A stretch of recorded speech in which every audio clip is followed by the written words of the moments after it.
안녕하세요, 수비입니다. 오늘은 많은 분들이 요청해주셨던 제 일본어 공부법에 대한 영상을 가져왔는데요. 제가 히라가나, 가타카나만 아는 상태에서 일본어를 갔다고 말씀드렸었잖아요. 근데 그 상태에서 어떻게 일본어로 말을 하게 되고 귀가 트이게 되고 그리고 JLPT N2까지 따게 되었는지에 대해서 오늘 전부 공개하려고 합니다. 사실 제가 일본어가 진짜 어중간한 상태거든요. 뭔가 일본어로 말을 하고 알아듣고 소통할 수 있긴 하지만 엄청 잘하는 레벨이 아니에요. 그러다 보니까 내가 이 영상을 찍어도 되나? 내가 이 영상을 찍을 레벨인가? 이렇게 자꾸 의심이 들어서 일본어 공부법 영상을 찍는 걸 계속 미뤄왔었는데 제 구독자분 중에 한 분이 6월에 일본 5월을 가신다고 하셔서 더 이상 미루지 말고 그래도 한번 찍어보자. 제 일본어 공부법이 모두에게 약간 도움이 되는 건 아니겠지만 그래도 이제 막 일본어 공부를 시작한 분에게는 도움이 되지 않을까라고 생각을 해서 최대한 자세하게 진짜 제가 공부했던 방법들만 광고 담지 않고 담아봤으니까 끝까지 시청해주시면 감사하겠습니다. 먼저 일본어 공부를 시작하기 전에 가끔 귀가 트여있는 분들이 계시잖아요. 뭔가 어렸을 때부터 일본 드라마나 영화나 그런 것들을 좋아해서 애니메이션을 좋아해서 일본어를 많이 들어왔던 분들은 귀가 트인 상태로 일본어를 시작하는 케이스가 있어요. 근데 저는 일단 그런 케이스는 아니었어요. 오타쿠는 아니었고 현재는 입덕 부정기의 단계에 있는데 어쨌든 근데 그러다 보니까 귀도 전혀 안 트여있고 그리고 제가 고등학교 때 일본어랑 중국어만 두 개 중에 선택을 하는 그런 게 있었는데 그 당시에 일본어는 어떻게 해도 뭔가 관심이 안 생겨서 중국어반을 선택해서 중국어 자기소개 배우고 이랬었거든요. 그러다 보니까 히라가나 가타카나도 전혀 모르는 상태에서 일본어 공부를 시작하게 되었습니다. 왜 일본어 공부를 시작했냐 하면 저는 일본 5호를 가고 싶다고 결정을 해서 일본어 공부를 시작하게 된 케이스인데 그럼 왜 일본어도 못하는데 일본 5호를 가고 싶냐? 라고 하신다면 저는 약간 어렸을 때부터 해외에 좀 살아보고 싶다는 로망, 동경 이런 게 있었어요. 그래서 첫 해외로 뭔가 일본이 치안도 좋고 관광도 많이 할 수 있고 이렇게 현실적인 이유들로 일본 5호를 선택했고 일본 5호를 뭔가 잘 해내고 싶어서 일본어 공부를 시작한 그런 케이스입니다. 지금 생각하면 너무너무 제 인생에서 제일 잘한 선택 중에 하나입니다. 제가 워홀 떠나기 전에 공부를 잘 안 했어요. 제 성격이 초등학생 때부터 벼락치기를 해왔던 인간으로 미리 공부를 하는 게 잘 안 돼요. 그러다 보니까 일본 5호를 가기 전에 많은 양을 공부하진 않았었거든요. 그래도 어느 정도는 공부를 하고 가긴 했었어요. 근데 이 어느 정도가 다른 사람들에 비하면 진짜 티끌같이 엄청 조금만 공부를 하고 갔는데 이때 히라가나랑 가타카나는 암기를 하고 갔습니다. 일본어로 공부하려면 당연히 그 나라의 문자를 먼저 익혀야 되잖아요. 외국인이 한국어로 공부할 때 한글을 먼저 공부하듯이 히라가나 가타카나는 무조건 외워서 시작해야 되는 필수 중에 하나예요. 그래서 저는 유튜브에 히라가나 가타카나 빨리 외우기 이렇게 치면 나오는 그 이미지 연상법 공부법이 있는데 제가 이쪽에 영상을 띄워놓을게요. 이게 처음에 보면 진짜 막 말도 안 되는 막 치즈에 아무거나 끼워놓고 막 사 이렇게 말을 하거든요. 근데 이게 어이없는데 진짜 빨리 잘 외워지더라고요. 그래서 저는 이걸로 히라가나 가타카나를 일주일 안에 다 암기를 했었습니다. 이게 처음에 히라가나 가타카나를 외우다 보면 전부 다 막 지렁이 같고 그게 그거 같고 치, 사 이런 거 다 헷갈리고 그래요. 근데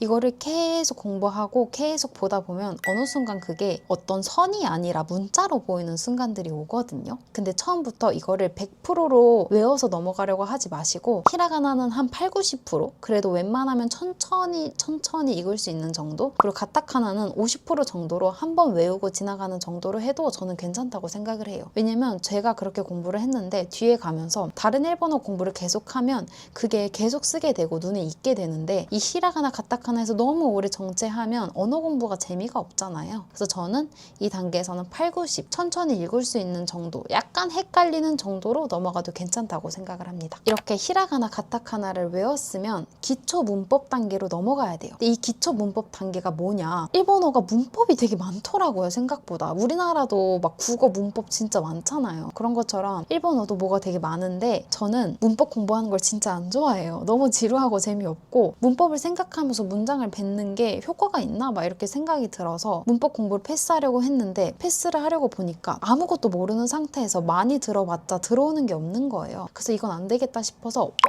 완전 기초적인 회화를 위한 문법만 공부하기 시작합니다. 근데 갑자기 문법을 공부하려니까 책은 너무 집중이 안 되고 뭔가 유튜브도 어떻게 검색을 해야 될지 모르겠어서 저는 이때 프리패스 인강을 하나를 끊어서 거기에 있는 기초 문법 강의를 듣기 시작했는데 제 생각에는 이 문법 강의를 돈 내고 듣지 않아도 될 것 같아요. 한국어가 일본어랑 어순이 똑같아서 많이 들으면 트여요 라고 말하시는 분들이 계신데 그거는 시간이 넉넉할 때 쓸 수 있는 방법이라고 생각을 해요. 내가 막 1년, 2년 뒤에 떠나 그랬을 때는 막 애니, 드라마 닥치는 대로 보면 귀가 트일 수 있는데 당장 2달 만에 이 많이 듣는 걸로 트이는 건 효율이 좀 나쁘거든요. 어느 정도 기초 문법을 익히고 나서 이 문장을 듣는 거랑 아무것도 없는 상태에서 들어서 트이는 거랑은 시간이 걸리는 게 다르다고 생각을 합니다. 저는 그 당시에 일본어 공부를 미루다 출국이 2개월도 안 남은 상태였기 때문에 문법을 간단히 공부하고 많이 듣는 걸로 넘어가자라고 계획을 짰었고 이 단계에서 완전 회화를 위한 기초적인 문법을 공부하는데요. 예를 들면 일본어 문법을 공부하다 보면 막 동사 그룹이 나올 거예요. 1그룹엔 뭐가 속해 있고 2그룹엔 뭐가 속해 있고 3그룹엔 뭐가 속해 있는데 1그룹은 뭐 뒤에 것만 빼고 마스를 붙인다 막 이런 문법이 있는데 저는 그거 지금 아직도 모르거든요. 그런 부분들은 그냥 가볍게 듣고 넘기시면 되고 이 문장에서 가지고 있는 형태들을 받아들이면 돼요. 이 형태를 외운다는 게 어떤 거냐.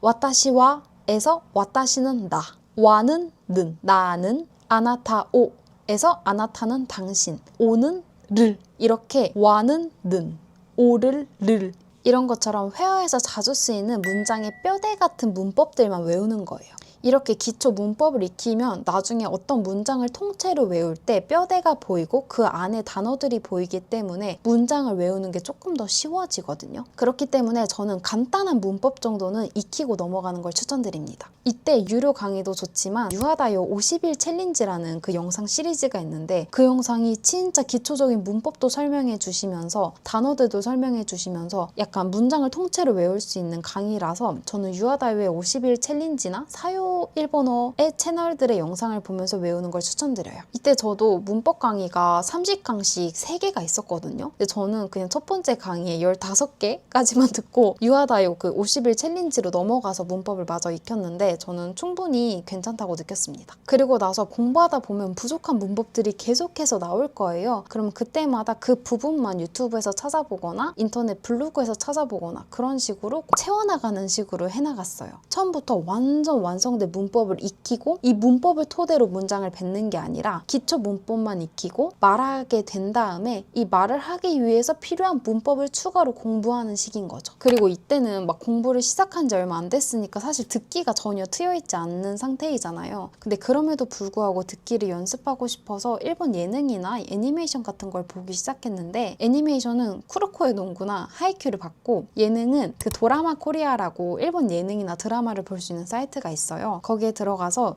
너무 얘기하기 부끄러운 예능인가? 약간 연애 예능인데 제목이 뭐였더라? 여우 같은 게 뭐가 나빠라는 이게 제목만 들으면 유치하죠. 하지만 이게 연애의 참견같이 연애에 대한 이야기를 하는 건데 꽤 재밌게 저는 봤었고 근데 이 당시에는 이걸 듣기로 무슨 쉐도잉을 하거나 그런 거라기보다는 그냥 제가 일본어에 대한 흥미를 높이기 위해서 덕질할 만한 이런저런 것들을 찾아본 거에 가까웠었습니다. 근데 이게 처음에는 일본식 유머가 진짜 하나도 안 웃기거든요. 막 일본인 개그맨 분이 나와서 개그를 하는데 다 웃고 있는데 나만 막 이렇게 보고 있어요. 근데 이게 계속 보잖아요? 그러면 그 유머에 익숙해져서 어느새 막 웃고 있는 나를 발견할 수 있습니다. 그래서 초반에 좀 안 맞는 그런 예능이나 드라마가 있어도 조금 일본어 공부를 위해서 한번 봐보자 해보시는 걸 추천드려요. 약간 인간은 익숙한 거에 재미를 느끼는 것 같아요. 제 생각에는. 어쨌든 이렇게 공부하다 보니까 출국이 코앞으로 다가오게 됩니다. 일본 5호를 출국할 당시에 제 일본어를 말해보자면 와타시와 각세 데스 근데 이 발음이 아니었어요. 막 와타시와 각세 데스 이런 식으로 말을 했었는데 어쨌든 와타시와 각세 데스 아나타와 센세 데스까 가이샤인자 아리마센 오이시 데스 이 정도 말을 할 수 있었어요. 막 오이시 데스네 와카타요 이렇게 자연스러운 표현은 전혀 할 수 없는 상태였고 완전 기본적인 문장들을 알고 있는 상태였어요. 자나이 데스 으쿠나이 데스 이렇게 부정형에 대해서 기초 문법 강의에서 들었었는데 이게 자가 붙는 애들이 있고 쿠가 붙는 애들이 있어요. 예를 들어 코아이, 무섭다는 부정형이 고아쿠나이예요. 고아이잖아이가 아니라 고아쿠나이고 오이시네, 오이시쿠나이, 스키잖아이 이렇게 이게 나눠지는데 이때 구분은 잘 안 돼서 저는 그냥 통째로 자 나이로 말하고 다녔어요. 그리고 그 당시에는 엄청 천천히 말했어요. 예를 들어 와타시와 한국から来ました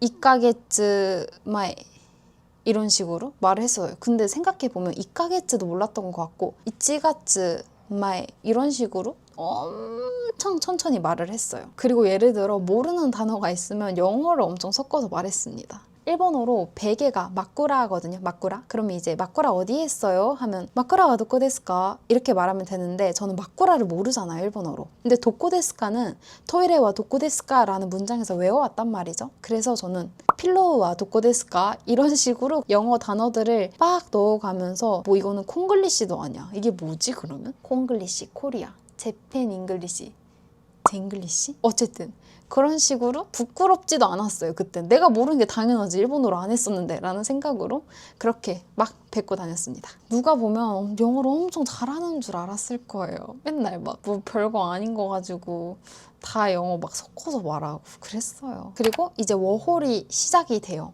이 일본 워홀이 시작하는 게 제 일본어 공부에서 정말 큰 전환점이었는데요. 일본에 도착하자마자 티켓을 받고 전철을 타야 되고 어디서 내려야 되고 편의점도 가야 되고 하는데 진짜 하나도 못 알아게 듣겠는 거예요. 제가 알아들은 건 그 입국 심사대 그쪽에서 건니치와 이 정도만 알아듣고 나머지를 다 못 알아듣으니까 너무 멘붕이 온 거예요. 내가 인강에서 듣던 그런 각세자 아리마생 이렇게 또박또박 말해주는 일본인은 그 어디에도 없었고요. 이때부터 아 진짜 뭐 됐다 이렇게 생각을 하면서 위험을 감지하고 본격적으로 일본어 공부에 불을 붙이게 되는데 이때부터는 더 이상 문법 공부는 전혀 하지 않았고요. 문장을 통째로 외우기 시작합니다. 예를 들어 같이 일하는 계야 스태프들한테 너 밥 먹었어? 너 점심 먹었어? 나랑 규동 먹으러 갈래? 라고 말을 하고 싶다고 쳐요. 근데 그 당시 일본어로 불가능하잖아요. 창작을 한다는 게.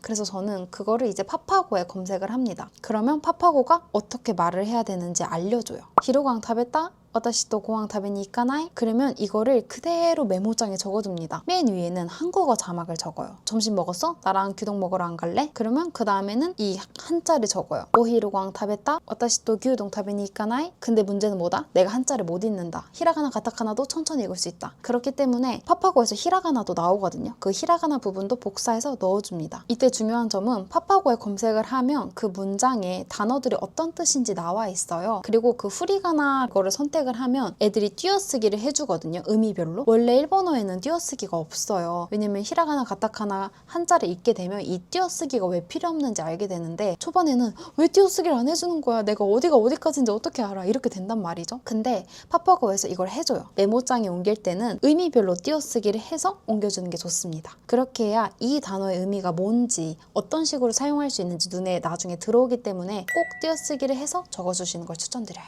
이렇게 실생활에서 실제 쓰려고 했던 문장, 쓰고 싶었던 문장부터 메모장에 적어 나갑니다. 저는 이제부터 이거를 단어장이 아니라 문장장이라고 부를게요. 나만의 문장장을 만들어가는 과정이 시작됐어요. 근데 내가 이렇게 일본어를 물었으면 상대방이 대답을 할 거 아니에요. 근데 그 대답을 알아들었든 못 알아들었든 알아들었으면 그걸 그대로, 못 알아들었으면 내가 생각할 수 있는 대답을 긍정형, 부정형으로 하나씩 정해서 메모장에 적습니다. 예를 들어 거절하는 문장이에요. 미안, 이미 약속이 있어서 라는 문장을 파파고에 검색해요. 그러면 고메 뭐 약속가 아tte 이렇게 나와요. 근데 사실은 뭐 약속가 아떼사 이게 조금 더 자연스럽긴 한데 그래도 파파고로 번역을 하면 대체로 상대가 알아들을 수 있거든요. 그러니까 너무 파파고를 의심하지 마시고 번역체 말하는 걸 부끄러워하지 마시고 그걸 그대로 그냥 적어주세요. 그리고 똑같이 히라가나 가타카나 띄어쓰기까지 해줘요. 이거는 지금 부정형이었죠? 그럼 긍정형도 하나씩 적어둡니다. 그래 어디로 갈까? 라는 문장이 있다고 칩시다. 그러면 이거를 파파고에 검색하면 이렇게 나와요. 소, 도코니꼬까? 그리고 똑같이 히라가나도 적어줍니다. 이렇게 어떤 상황에 대해서 질문을 정하고 그 질문에 대해서 긍정형 하나, 부정형 하나 이렇게 내가 나중에 대답할 수 있는 것들을 정해서 적어보는 거예요. 파파고를 사용하면 너무 번역체인 거 아니야? 말하기 부끄러워 라는 생각을 버리셔야 돼요. 제가 파파고를 실제로 사용해서 한 3개월을 살아봤거든요. 의미가 무조건 전달되게 되어 있어요. 의미가 전달이 안 되면 그쪽 현지인이, 일본인이 이렇게 막 조업을 하게 돼 있어요. 그러니까 나는 일단 이거를 뱉는 연습이 필요합니다. 이걸 뱉고 나면 상대방이 고쳐주는 경우도 있고 고쳐주지 않는 경우도 있는데 어쨌든 이렇게 상황별로 내 대본이 쌓이게 돼요.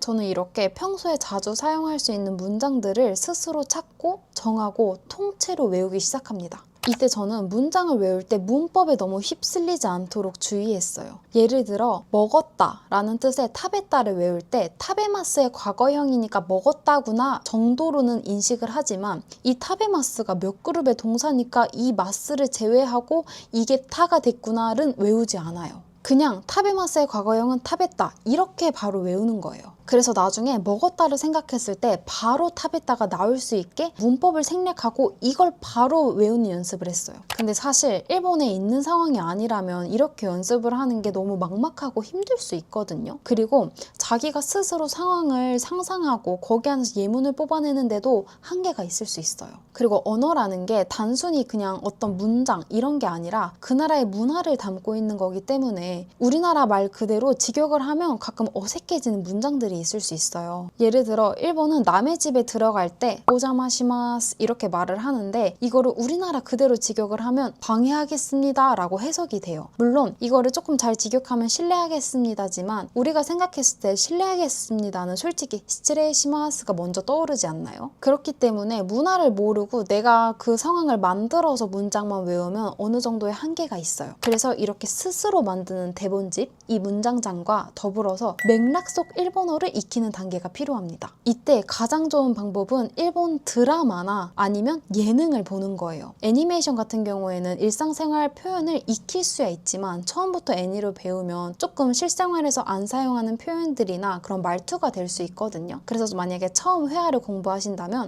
드라마나 예능을 보는 걸 더 추천드려요. 이때 애니로 공부를 하고 싶으시다면 하셔도 돼요. 하지만 애니는 메인이 아니라 서브로 공부를 해주시는 걸 추천드립니다. 제가 일본어 공부를 할 때 가장 추천드리는 넷플릭스 시리즈 중에 하나인 테라스 하우스가 있는데요. 테라스 하우스가 일본어 공부, 일본어 쉐도잉 공부를 치면 가장 많이 나오는 작품 중에 하나일 거라고 생각을 해요. 근데 이게 일본어 공부로 유명한 데는 이유가 있어요. 먼저 출연진들이 그런 연예인들이 아니라 일반 사람들이다 보니까 뭔가 예능에서 쓰는 오바스러운 표현보다는 자연스러운 일상 회화를 익힐 수 있다는 장점이 있고, 그리고 일반 사람들이 한 집에서 살면서 일어나는 이야기거든요. 근데 그러다 보니까 처음 만났을 때, 그리고 밥을 먹을 때, 그리고 뭐 생일을 축하해 줄 때, 데이트를 할 때, 고백을 할 때, 헤어질 때, 마지막 인사를 할 때 등등 다양한 상황 속에 일본어를 자연스럽게 익힐 수 있어요. 또 출연진들이 남자도 있고 여자도 있다 보니까 이 둘의 말투가 살짝 다르거든요. 그런 차이도 느낄 수 있고, 교, 오사카 등등 다양한 출신의 사람들이 오기 때문에 오사카워로 하실 분들에게는 오사카 사투리에 조금 더 익숙해지는 경험도 될 수 있다고 생각을 합니다. 저는 사실 책으로 공부하는 거를 별로 안 좋아하거든요. 너무너무 지루해서 별로 안 좋아하는데, 그러다 보니까 쉐도잉 공부법이 저한테는 정말 잘 맞았어요. 그래서 지금부터는 제가 어떻게 쉐도잉 공부를 했는지, 어떻게 쉐도잉 공부를 해야 바로 회화가 트일 수 있는지에 대해서 말씀을 해드리려고 합니다. 저는 테라스 하우스 같은 그런 일상 회화가 가득 들어가 있는 예능이나 드라마를 보면서 필요한 문장들을 먼저 뽑아냅니다. 그리고 이 문장들에서 내가 쓸 수 있는 단어로 한번 바꿔보는 연습도 했었어요. 넷플릭스로 쉐도잉을 공부할 때 제가 항상 사용했던 프로그램, 그리고 지금도 사용하는 프로그램이 있는데요. 이거는 크롬의 확장 프로그램인 랭귀지 리액터라는 프로그램이 있어요. 이거를 사용하면 이중 자막을 사용할 수 있어서 쉐도잉 공부를 할 때 너무너무 좋으니까 무료라서 꼭 사용해 보셨으면 좋겠습니다. 저는 이걸로 영어 공부도 하고 있고 나중에 다른 언어로 공부할 때도 이 방법을 꼭 사용할 예정인데요. 이 프로그램의 장점이라고 하면 먼저 첫 번째, 이중 자막이 가능하기 때문에 바로바로 어떤 말이 어떤 뜻인지 한눈에 알아볼 수 있고, 그리고 모르는 단어를 이렇게 클릭하면 자세한 예문이나 뜻이랑 그리고 소리까지도 들려줘요. 그래서 단어를 따로 찾는 수고로움을 굉장히 덜 수 있습니다. 쉐도잉 공부법이 사람마다 조금씩 다 다르잖아요. 특히 영어 쉐도잉 공부법을 보면 이중 자막하면 안 된다. 그러면 너 눈이 그 영어를 먼저 읽어버려서 그게 안 들린다, 귀가 안 트인다 라고 하는 사람들이 있는데, 보통 일본어 공부를 시작하시는 분들은 한자를 못 읽어요. 그래서 내가 듣는 게 더 빠르지 그 읽는 게 더 빠르지 않거든요, 절대. 그렇기 때문에 저는 이중 자막을 해도 된다고 생각을 하고, 의미를 알아야 그 뜻을 이해하고 말하고 듣게 된다고 생각을 하기 때문에 저는 이중 자막을 하시는 걸 추천드립니다. 근데요 여러분, 쉐도잉 공부를 할 때 가장 주의해야 할 점은 능동적으로 공부를 해야 된다는 것인데요. 쉐도잉 공부를 하면서 듣기만 하면 절대 입이 안 트여요. 입이 트이는 건 많이 말해야 트이잖아요. 그래서 서툴더라도 내뱉으셔야 됩니다. 이때 링귀지 리액터 프로그램을 사용하면 한 문장씩 끊어서 사용할 수 있는데 먼저 한 문장을 듣고 멈추고 따라해요. 예를 들어 하지메 마시테 와타시 수빈と言います이런 문장이 있다 쳐요. 그러면 멈추고 따라합니다. 하지메 마시테 와타시와 수빈と言います이렇게 하고 다시 그 문장으로 돌아가서 다시 들어요. 하지메 마시테 수빈と言います하고 이 문장에서 내 발음이 조금 서툴었던 부분이 없었나 의식을 하면서 한 번 더 따라합니다. 하지메 마시테 수빈と言います이런 식으로 해서 이거랑 싱크로율을 높게 하는 게 이 쉐도잉 공부법의 핵심이에요. 근데 저는 쉐도잉 공부법을 할 때 저만의 원칙이 있었는데요. 한 문장을 3번 이상 따라하지 않는다. 이게 되게 의외일 수 있어요. 이 문장을 무조건 가져야 되는 거 아니야? 너 아까 듣기만 하면 안 트인다며 라고 생각하실 수 있는데 그게 아니라 이 쉐도잉 공부법이 되게 포기하기가 쉬워요. 이 문장을 외우려고 했는데 안 외워져. 막 5번 외워도 안 외워지는 문장들이 있어요. 그러면 거기서 되게 지쳐버린단 말이죠. 근데 언어 공부의 핵심은 지치지 않는 것이라고 생각을 해요. 지치지 않으면 5년이 걸리든 10년이 걸리든 무조건 하게 되어 있어요. 그래서 저는 한 문장의 반복 횟수를 3번으로 정해서 3번 이상 하면 무조건 다음 문장으로 넘어갔습니다. 왜냐면 생각보다 우리가 자주 말하는 문장은 정해져 있어요. 그렇기 때문에 만약에 이번에 3번 했는데 안 된 문장이 있으면 다음번에 나올 때 외우면 돼요. 언어 공부할 때 제일 중요한 건 뭐다? 지치지 않고 꾸준히 하는 거다. 그만두지 않는 게 제일 중요합니다, 여러분. 그리고 쉐도잉 공부를 하실 때 모든 문장을 다 외워서 이 영어를 통째로 외워야 돼 라고 말하는 공부법들이 많잖아요. 근데 그 공부법이 가능한 사람이 있고 불가능한 사람이 있어요. 그렇기 때문에 모든 문장을 완벽히 외우려고 하지 마세요. 너무 중얼거리면서 말하시는 출연진들이 있거든요. 그런 분들 거는 과감히 패스하시고 내가 모르는 단어가 너무 많은 문장이야. 막 엄청 뉴스 같은 문장이 있어. 과감히 패스하셔도 괜찮아요. 대신에 내가 외우기로 한 문장을 제대로 외우는 거는 중요합니다. 내가 네 오나카 스이타 고항 다베니 있까나 이 문장을 외우기로 정했으면 이 문장은 3번을 정말 정확히 하고 넘어가는 게 포인트예요. 근데 만약에 3번 했는데 한 번만 더 하면 외워질 것 같아. 그럼 저는 4번까지도 했습니다. 그리고 테라스하우스를 예를 들면 이게 여자 3명, 남자 3명? 막 이 정도로 나오거든요. 근데 저는 여자니까 굳이 남자분들의 그런 쉐도잉을 하진 않았어요. 왜냐면 이게 전체를 하다 보면 쉐도잉 흐름이 너무 느려서 재미가 없어지고 그리고 여자 말투랑 남자 말투랑 조금 많이 달라요. 예를 들어 여자분들은 오이시데스네 이렇게 말하면 오이시스네 이렇게 말하거나 이런 차이들이 있기 때문에 자기 성별에 맞는 출연진의 쉐도잉을 하시는 걸 추천드립니다. 저는 남자분들 거는 주로 듣기 위주로 연습을 많이 했었어요. 왜냐면 알아들어야 말을 할 테니까 알아는 듣자. 대신에 내가 굳이 저걸 말할 필요는 없겠다 이렇게 생각을 했습니다. 자, 이렇게 저의 쉐도잉 공부법도 모두 다 말씀을 드렸는데요. 이렇게 연습을 했어요. 그럼 가장 중요한 게 뭐예요? 실생활. 진짜 일본인이랑 말하는 게 필요하죠. 근데 이 필요한 게 내가 연습한 걸 복습하는 개념도 있지만 일본어 공부에 대한 흥미를 잃지 않기 위해서도 저는 이 과정을 꼭 하셨으면 좋겠어요. 우리가 일본어 공부를 하는 게 막 일본 영화, 일본 드라마 자막 없이 보고 싶죠. 그런 것도 있죠. 근데 뭐야? 뭔가 일본 여행 가서 일본인이랑 말하고 싶잖아요. 그래서 저는 전화 일본어나 마음 같은 언어 교환 어플 통해서 일본인이랑 말하는 연습을 꾸준히 하시는 걸 추천드려요. 제 일본인 친구 중에 한국어를 진짜 잘하는 아야나짱이라고 있거든요. 근데 아야나짱은 한국에 막 산적도 없고 하는데 왜 그렇게 잘하냐 했더니 그런 언어 교환 어플에서 한국 분들이랑 많이 통화를 했다고 하더라고요. 그런 것처럼 많이 말하는 게 그 무엇보다도 좋은 연습이 되고 좋은 활력이 돼요. 그래서 이런 거를 적극적으로 활용해 보셨으면 좋겠습니다. 이렇게 지금 거의 촬영분이 40분이 넘는데 이게 몇 분짜리 영상이 될지 모르겠어요. 되게 자세히 제가 했던 방법들을 정말 그대로 말씀을 해드렸어요. 사실 일본어 광고가 조금 들어왔는데 여러분께 진짜 제가 했던 방법들을 소개해드리는 게 맞다고 생각이 들어서 제 영상 봐주시는 것도 너무너무 감사하고 진짜 솔직하게 한번 담아봤습니다. 언어 공부법이 정말 세상에 많잖아요. 그런 책도 많고 유튜브도 많은데 왜 그렇게 언어 공부법이 많냐 하면 사람마다 자기한테 맞는 공부법이 다 다르고 어떤 공부법을 하든 끝까지 물 나올 때 파면 그 언어를 익히게 되어 있거든요. 다만 많이 들으면 귀가 트이고 많이 말하면 입이 트이고 많이 쓰면 뭐 손이 트이고 많이 읽으면 눈이 트이겠죠. 그런 것처럼 자기가 정말 입이 트이고 싶으면 많이 말하는 공부법을 선택하시는 걸 추천드리고요. 저는 아직 사실 눈이랑 좀 손이 덜 트인 상태이지만 앞으로도 열심히 공부를 여러분이랑 하고 싶습니다. 제 방법이 책 없이 회화를 공부하고 싶으신 분들, 혼자서 독학하고 싶으신 분들에게 유용했으면 있으면 좋겠다는 생각이 들고요. 오늘 영상도 이렇게 긴 영상을 끝까지 봐주셔서 너무너무 감사합니다. 여러분, 포기만 안 하면 언어는 무조건 늘게 돼 있으니까요. 저랑 같이 열심히 앞으로도 공부를 해봤으면 좋겠습니다. 그리고 만약에 공부법 영상에서 궁금한 점들이 있으시다면 댓글 남겨주시면 제가 최대한 제가 아는 선에서 모든 걸 답해드리고 싶습니다. 도움 되셨어도 댓글 한 번만 남겨주시고요. 저는 그럼 또 다음 영상에서 뵐게요. 안녕!